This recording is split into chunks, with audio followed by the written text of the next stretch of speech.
Halo, selamat siang teman-teman semua dan balik lagi di live podcastnya Psikolog ID. Saya mau melanjutkan episode atau track yang sempat tertunda. Jadi beberapa waktu yang lalu sempat ada series tentang life trap dan needs yang sebenarnya ada 6 track. Tapi kalau nggak salah saya baru upload sekitar 3 tracks. Jadi saya harus melengkapinya dan dengan live ini saya harap teman-teman yang lain juga bisa mendengarkan. Dan ada juga nanti versi rekamannya yang akan kita upload di podcast yang tersedia di Spotify, Noise, kemudian ada di Google Podcast dan Apple Podcast.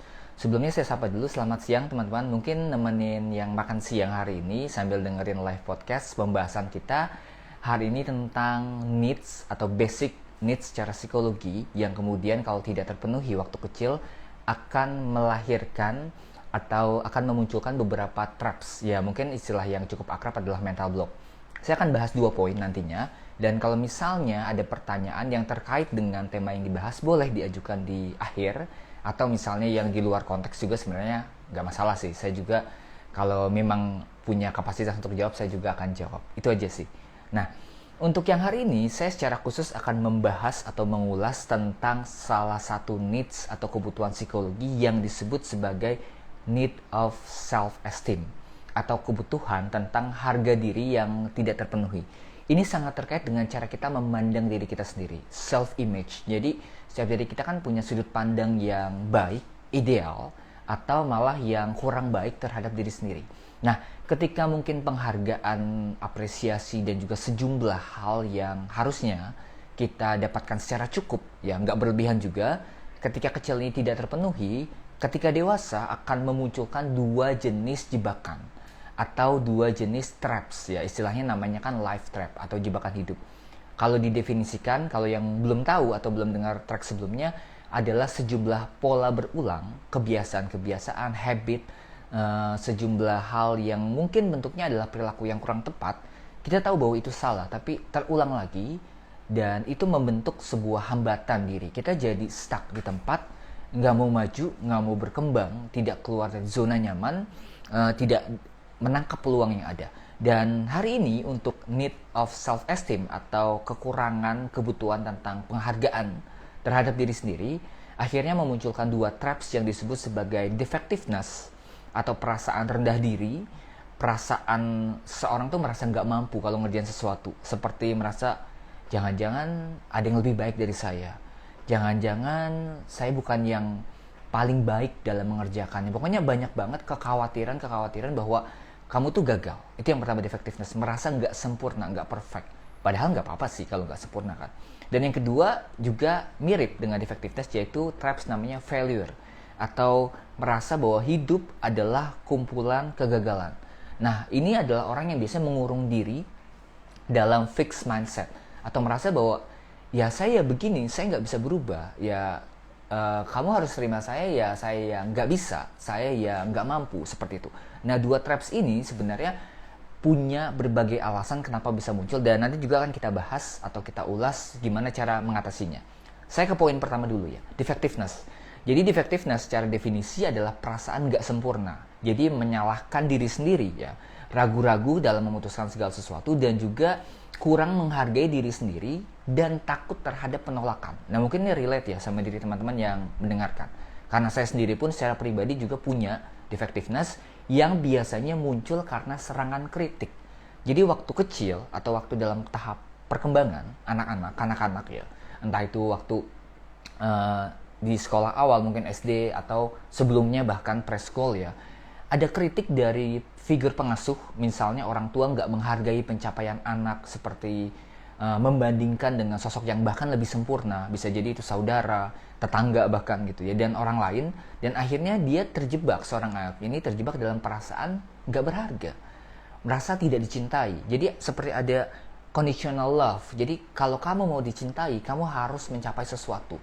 Kalau kamu mau dianggap berhasil, harus ada standar yang dicapai. Jadi ada conditional love yang akhirnya membuat seorang harga dirinya itu merasa rendah dan merasa lebih buruk dibandingkan dengan orang lain, orang sekitar.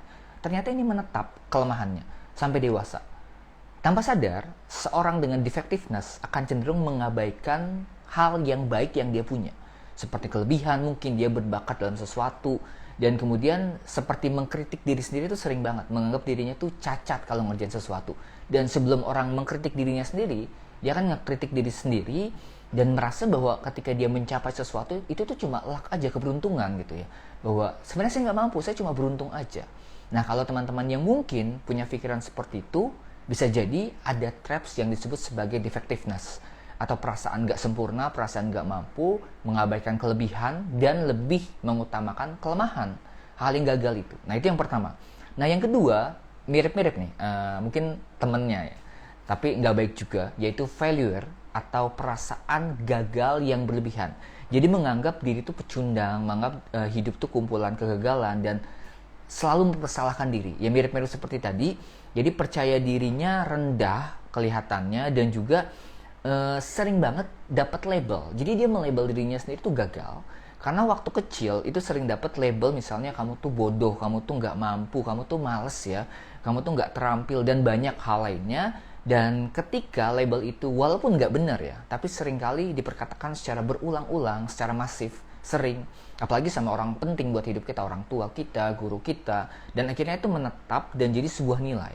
Akhirnya pribadi yang dapat label tersebut, menganggap bahwa dia yang seperti itu, dia ya bodoh, dia ya gagal, dia yang nggak terampil, jadi nilai. Dan sampai dewasa, akhirnya merasa bahwa ya saya gagal gitu. Ketika melakukan sesuatu, ya memang saya orang bodoh, ya memang saya nggak mampu, seperti itu. Nah, dua jebakan ini, dua traps ini sangat terkait dengan konsep diri yang mungkin bisa dibilangnya cacat dalam tanda kutip, nggak bisa melihat gambar diri dengan baik, dengan sempurna, belum bisa menerima kelemahan diri, dan akhirnya berkembang atau bertumbuh bersama dengan kelemahan. Nah, kalau pertanyaannya adalah gimana cara saya untuk mengatasi traps ini, balik lagi ya ke semua tracks yang saya ulas tentang life trap, saya selalu bilang yang poin pertamanya adalah self-awareness. Jadi kita menyadari bahwa mungkin saya punya traps ini, mungkin saya merasa nggak mampu, merasa gagal, mungkin memandang diri saya nggak cukup ideal, kemudian saya merasa gagal, kumpulan kegagalan tadi ya, label-label itu ada. Dan pertama sadar dulu bahwa bisa jadi dua traps ini terbentuk dari sejumlah pengalaman yang nggak menyenangkan. Jadi setelah sadar, yang kedua adalah accept. Ya, kita menerima dulu bahwa dulu mungkin saya pernah gagal, dulu mungkin saya pernah dibandingkan, dulu saya pernah dikritik. Terima setiap pengalaman yang nggak menyenangkan itu. Walaupun menerimanya nggak mudah dan bisa dibilang tidak, kadang-kadang nggak dengan bahagia gitu. Ada rasa sakit, emosi-emosi negatif yang muncul, tapi nggak apa-apa. Melalui prosesnya, kemudian kita sering memperkatakan hal-hal baik tentang diri kita. Jadi positif yang kebanyakan juga kan nggak bagus ya, kebablasan gitu. Negatif yang kebanyakan lebih nggak bagus lagi. Jadi alangkah lebih baik kalau kita menyeimbangkan ini. Jadi setiap kali ada pemikiran yang negatif, merasa nggak mampu tentang diri sendiri, kita counter bahwa saya mampu kok, saya bisa kok. Istilahnya namanya alternative self-talk. Jadi ada satu teknik namanya self-talk therapy. Kemarin ini sempat dibahas sih di kelas gratis. Jadi Psikolog ID itu sering banget buat seminar gratis ya teman-teman. Mungkin ada beberapa yang kemarin ikut. Saya bahas dua teknik namanya self-talk therapy dan self-love therapy. Nah, kalau self-talk therapy ini menggunakan salah satu teori dari Carol Dweck, seorang penulis, namanya growth mindset teorinya, bahwa kita perlu punya pemikiran yang bertumbuh, berkembang. Jadi melahirkan alternatif di balik pikiran negatif. Contohnya, kamu mah gagal. Kita cari alternatifnya bahwa kenapa nggak dicoba dulu? Kan ada kemungkinan berhasil. Kalau tau gagal, ya jadiin pelajaran. Jadi itu alternatif aja, buat alternatif. Kayak sejumlah pemikiran-pemikiran negatif itu kemudian kita challenge, kita tanyakan kembali, dan kita buat alternatifnya yang lebih baik. Nah, itu namanya self-talk therapy. Itu bisa teman-teman lakukan ya, sebagai bentuk dari cara mengcounter sejumlah pemikiran negatif. Masih ada dua needs lagi yang akan saya bahas mungkin di track yang berikutnya. Ini saya singkat sih ya, agak cepet ngomongnya teman-teman. Kenapa? Karena saya mau meluangkan waktu lebih banyak untuk sesi tanya jawab, sebenarnya diskusi. Jadi buat teman-teman yang mau bertanya terkait dua traps itu, defectiveness dan failure juga boleh. Dan jangan lupa yang belum download ebook gratis, saya kasih ininya ya, saya kasih infonya.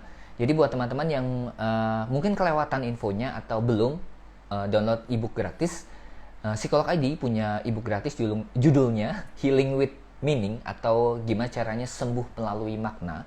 Jadi setelah teman-teman download juga bisa klaim video gratisnya, ada 5 series, full 100% semuanya gratis ya teman-teman. Bisa langsung mampir ke bio Instagram Psikolog ID atau bisa langsung copy aja link ini bit.ly/kelas ebook HWM. Ini saya kalau kecepatan ngomongnya suka belibet ya.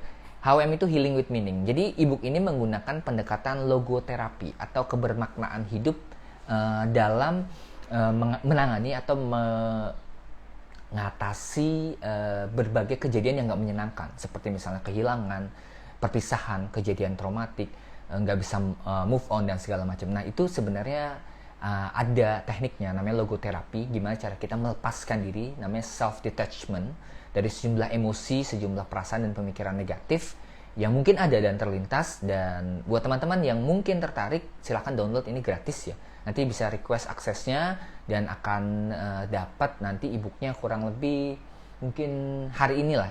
Hari ini nanti juga bisa klaim videonya, video book atau bisa dibilang video series pembelajaran ya. Teman-teman nanti bisa klaim dan juga bisa dapetin semuanya 100% gratis.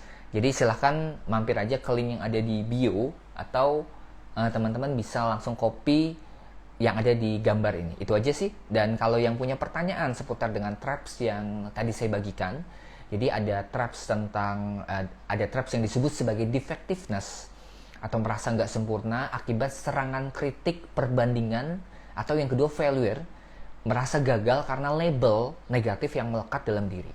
Boleh silahkan dibuka ruang pertanyaan, tanya jawabnya mungkin sekitar 10-15 menit. Di komentar aja, nanti akan saya bacain. Kalau yang kelewat di komentar ulang aja ya. Ada Maria Krishna, pas banget coach katanya, saya udah tes dan hasilnya itu, dan sekarang lagi dibicarain, jadi nggak usah konsul. Ya nggak usah, nggak apa-apa. Kalau kamu bisa lebih mengembangkan diri sendiri lewat apa yang sudah ada, itu sangat baik. Konsultasi diperlukan ketika mungkin kamu perlu guidance, bimbingan, atau perlu insight baru dari orang lain, ya silahkan. Dan kalau misalnya butuh konsultasi, bisa ke rumah sakit terdekat, praktek psikolog terdekat, atau bisa cek link di bio, bisa konsultasi sama saya secara private juga, tapi secara online ya teman-teman. Jadi bisa buat appointment. Biasanya kalau appointment sekarang, konsultasinya minggu depan itu, karena setiap hari cuma ada 2 sampai 3 slot yang biasanya saya buka, itu sih. Dan kalau misalnya teman-teman ada pertanyaan lain, boleh ditanyakan. Bagol Chris, real booknya ada kak? Kalau real book, saya rekomendasi ini aja, Identity. Pembahasannya tentang life trap juga, jebakan hidup. Ini saya sendiri yang nulis, jadi buat Bagol bisa cek link yang ada di bio untuk pesan via Shopee atau Tokopedia. Ini Identity, buku tentang personality, tapi bahas juga tentang mindset, bahas juga tentang life trap tadi atau jebakan hidup. Ini real book ya. Sebenarnya kita ada banyak sih real booknya. Salah satu, ketarik ya, kabel saya pendek. Sebentar. Salah satu yang saya rekomendasikan, ini susah ngambilnya teman-teman, di raknya. Sebentar. Headsetnya kabelnya pendek ya teman-teman. Ups, nah jatuh nih nanti. Salah satunya juga ada Criminal Minds. Ini juga salah satu yang bestseller kalau untuk real book. Jadi ada 2 ya. Ada Identity yang cukup bestseller dan juga Criminal Minds yang kemarin tuh sempat out of stock karena banyak banget peminatnya. Mungkin teman-teman yang suka, tapi ini genrenya beda ya. Kalau tadi kan Healing with Meaning ngomongin soal self healing, ngomongin soal logoterapi. Nah kalau Criminal Minds ini saya rapin dulu, ngomongin soal psikopat. Jauh banget ya. Ngomongin soal gangguan psikologis, trailer sih. Jadi kisah-kisah nyata. Nanti mungkin saya spill isinya kalau berminat, yang berhubungan dengan gangguan-gangguan psikologis yang bisa kita analisa. Itu sih. Ini bukunya Criminal Minds. Atau yang tadi tentang life trap juga ada di Identity. Teman-teman bisa baca itu. Itu ya untuk Bago Chris 46. Apalagi ada yang mau nanya? ND Kal Manwar, kak kenapa ya saya pas dengar materi ini sambil nangis? Waduh, mungkin relate sama kamu, sama pengalaman kamu, sama apa yang kamu hadapi. Gak apa-apa, tadi ya poinnya adalah awareness dulu, menyadari bahwa mungkin yang saya alami sekarang atau dulu adalah hal yang membentuk saya yang sekarang, dan ada sejumlah kejadian yang gak baik. yang buruk, bahkan ya disadari dulu, baru kemudian diterima seburuk apapun kejadiannya. Dan lewat prosesnya tadi bisa lakukan self talk therapy atau mengcounter sejumlah perkataan negatif lewat alternatif positif. Itu sih ya, semoga bisa membantu episode kali ini. Ratih 16, aku baru bergabung, selamat bergabung. Ezza 95, rugi nih telat masuk. Wah iya, tadi pembahasan kita banyak banget loh tentang life trap atau jebakan hidup. Doain semoga kontennya Psikolog ID makin berkembang. Kita ada rencana sih selain buat audio, ada buat video juga, tapi masih terhalang dengan keterbatasan kita dalam editing dan segala macam ya, karena kan beda banget ya antara orang psikologi dan editing ya, walaupun ini sebenarnya excuse sih, sebenarnya bisa-bisa aja sih. Nah tapi semoga dalam waktu singkat kita bisa publish berbagai video yang mungkin cocok sama teman-teman, entah itu di YouTube atau di Reels ya, itu sih. Ya. Rati 16, please ulangi. Nggak bisa diulang, nanti dengerin aja di podcast. Jadi track yang ini, episode yang ini akan di-upload mungkin sekitar 2-3 hari lagi di podcast sebagai bentuk series ya. Nanti kamu bisa dengerin yang pertama, kedua, dan ini yang ketiga, yang keempat sebenarnya. Series pembahasan tentang jebakan hidup dan juga needs. Tadi kita bahas tentang harga diri, self esteem ya, need of self esteem, yang kemudian memunculkan 2 traps, yaitu defectiveness, perasaan gak mampu akibat kritik dan perbandingan, dan yang kedua ini singkatnya aja ya, failure akibat label yang diberikan waktu kecil, misalnya perkataan bodoh, kamu tuh gak mampu, kamu tuh gagal, dan akhirnya menetap dan mengarahkan diri kita jadi kompas diri kita yang sekarang. Tadi juga saya sudah bahas gimana cara mengatasinya ya. Ayo saya jawabin pertanyaan aja ya. Masih ada waktu 10 menit, boleh. Selvani Putri _ Kak, gimana mewajarkan perasaan atau emosi yang muncul diri kita supaya misalnya pas kita sedih, kita nggak ngerasa apaan sih, alay, atau pas lagi marah biar nggak ngerasa jahat atau buruk tapi emosinya.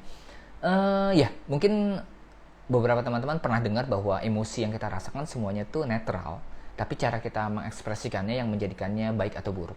Seperti kesedihan kamu kan itu tanda sinyal bahwa mungkin kamu butuh support, kamu butuh jeda, kamu butuh menenangkan diri. Dan marah mungkin kamu diperlakukan dengan gak baik, akhirnya muncul amarah. Gak apa-apa, ambil jeda aja.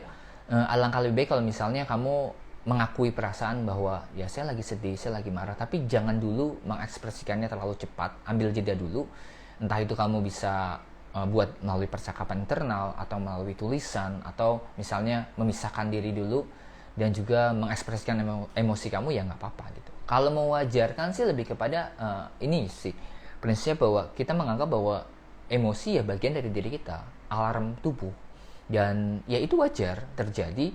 Nggak usah mewajarkan, tapi itu wajar terjadi. Jadi lebih shifting mindsetnya aja, mengubah pemikiran bahwa yang saya rasakan adalah manusiawi, itu sih. Maria lagi, yang identity itu bisa untuk menentukan karir, bisa, karena ada ini pembahasan mengenai karir kombinasi perilaku. Jadi di sini ada 1, 2, 3, 4, 5, 6, 7, 8, 9, 10, 11, 12, 13 atau 14 ya, tipe karir. Jadi di sini ada panduan karir berdasarkan perilaku. Coba saya buka babnya ya. Di halaman 162. Bentar. Ini ada kombinasi perilaku plus, contohnya ini.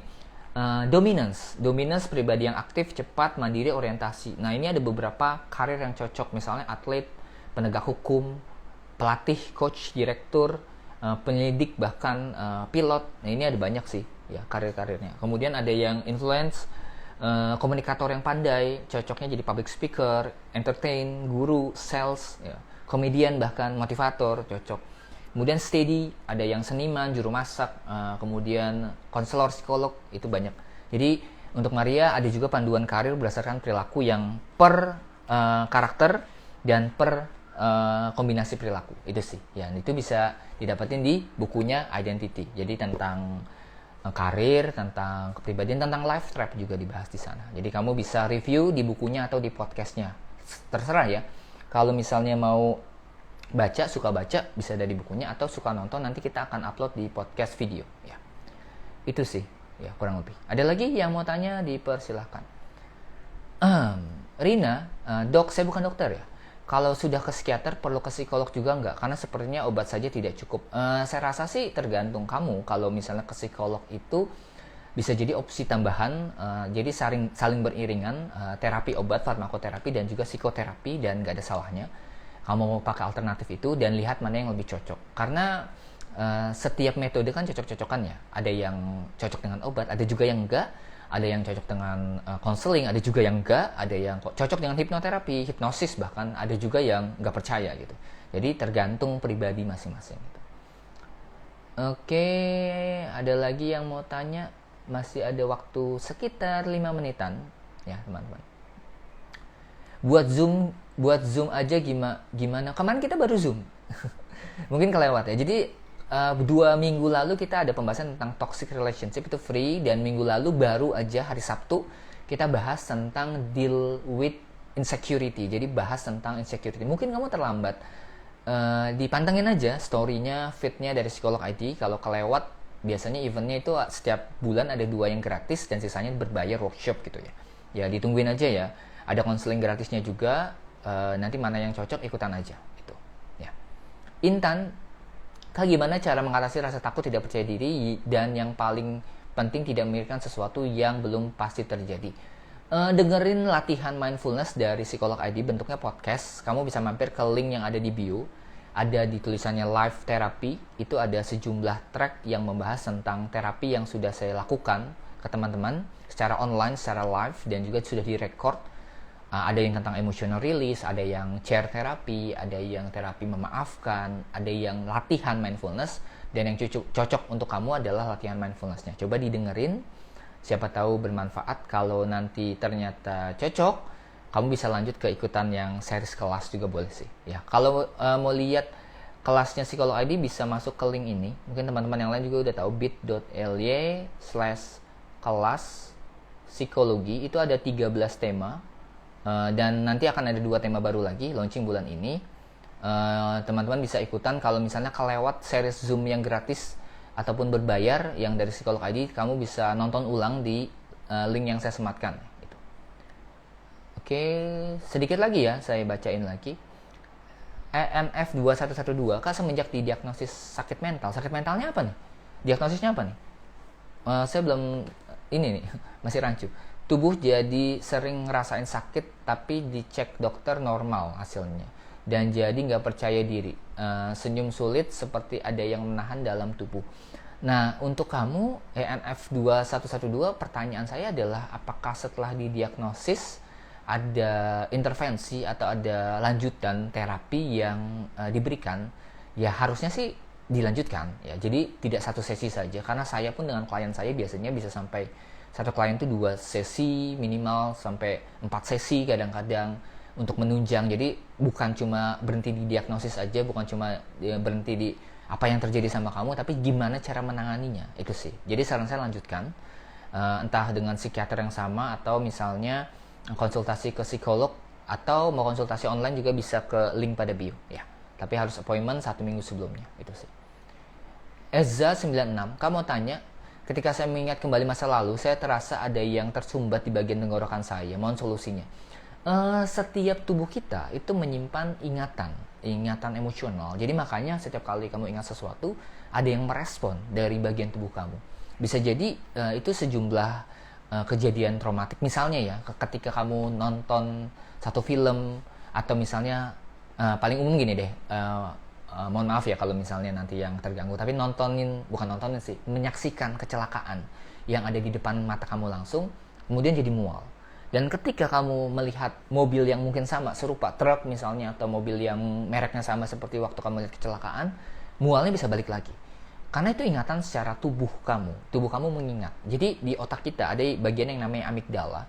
Ketika kamu menghadapi sebuah kejadian traumatik, amigdala akan lebih sensitif, tingkat sensitivitasnya meningkat. Dan triggernya spesifik.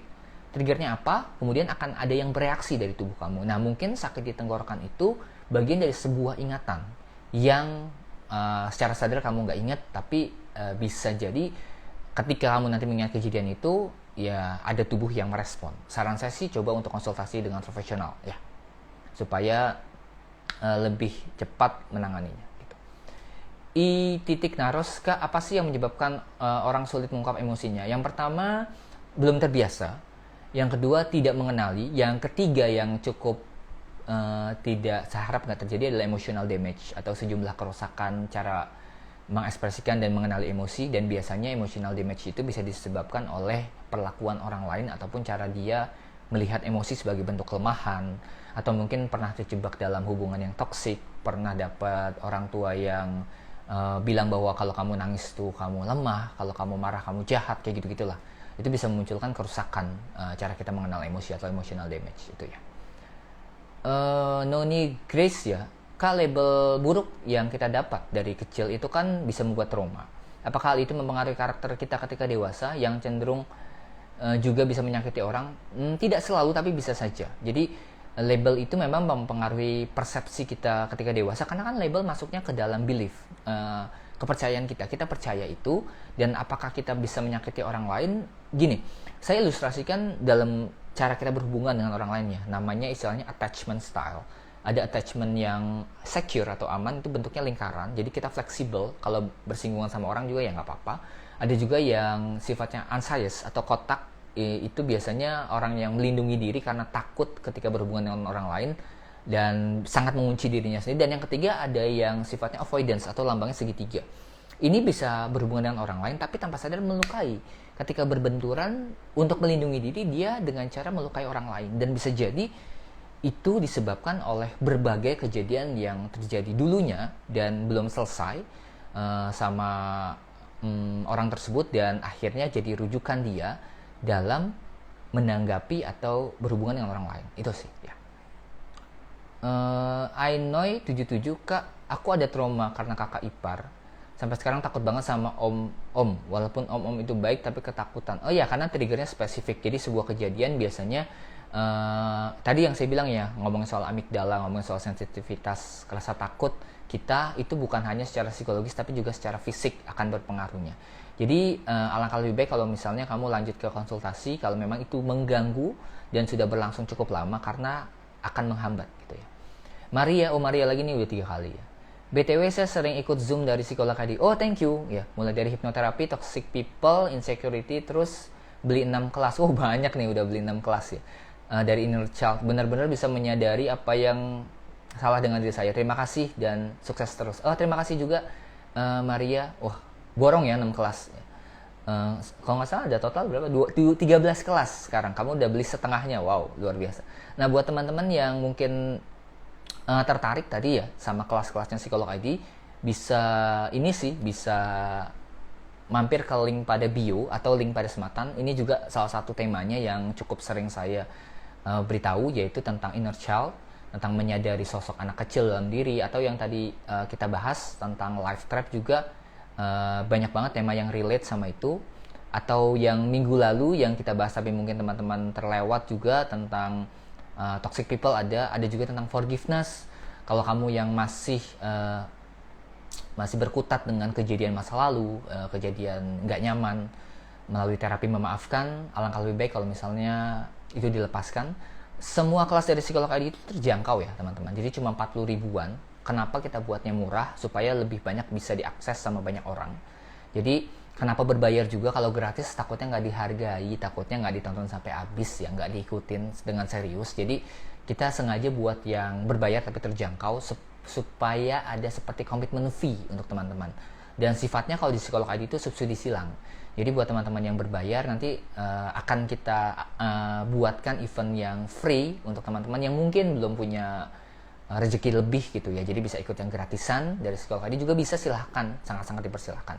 Jadi bebas mau ikut yang mana aja, mau dengerin podcast free, kelas gratis, atau mau kelas online yang berbayar. Nah, lebihnya dari kelas online yang berbayar ini adalah dapat sertifikat, aksesnya juga lifetime, jadi bisa ditonton dan diulang kapan saja. Plus ada audio terapi yang bisa di-download dan didengarkan sama teman-teman, dan itu membantu untuk proses penyembuhan. Kalau misalnya temanya tentang healing, ya itu. Dan gak lupa juga saya ingetin lagi, yang belum download ebook gratis dari Psikolog ID, silahkan. Logoterapi, Healing with Meaning, ada juga series video yang gratis yang bisa teman-teman dapatkan kalau klaim nanti. Silahkan mampir ke link yang ada di bio. Itu aja sih dari saya untuk yang siang hari ini. Udah banyak banget ya. pertanyaan yang saya jawab dan juga pembahasan yang saya ulas. Semoga membantu, memberikan insight baru. Mohon maaf kalau misalnya ada pertanyaan juga yang belum terjawab. Kita akan balik lagi nanti di live berikutnya.